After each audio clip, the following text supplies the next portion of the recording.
Very very big update আসছে tata motors থেকে। Tata কোম্পানিও launch করতে চলেছে অ্যাডভান্স এআই ফিচার যুক্ত তাদের ইলেকট্রিক স্কুটার।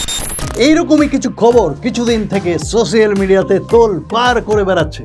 আপনারা অনেকেই হয়তো এই বিষয়টা নিয়ে এক্সাইটেড, যেটা কিন্তু খুবই স্বাভাবিক বলে আমি মনে করি, কারণ টাটা একটা ট্রাস্টেড এবং পপুলার ব্র্যান্ড। কিন্তু প্রশ্ন হচ্ছে, টাটা যদি ই স্কুটার লঞ্চ করে কবে করবে?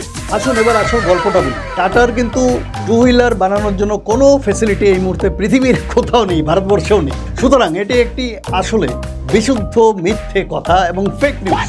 টাটা কোম্পানির পক্ষ থেকে এই মুহূর্তে এই নিয়ে কোনো অফিসিয়াল অ্যানাউন্সমেন্টও হয়নি।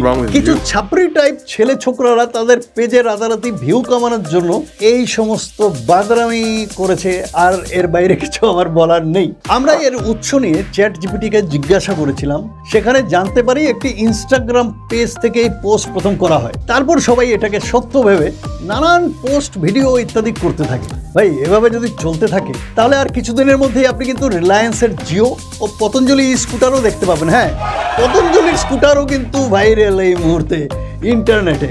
বাহ ভাই বাহ, কিছু বলার নেই। চলুন, এ তো গেল খবর, এবং এইগুলো গেল সব রিউমার্স এবং সোশ্যাল মিডিয়ার কচকচাই।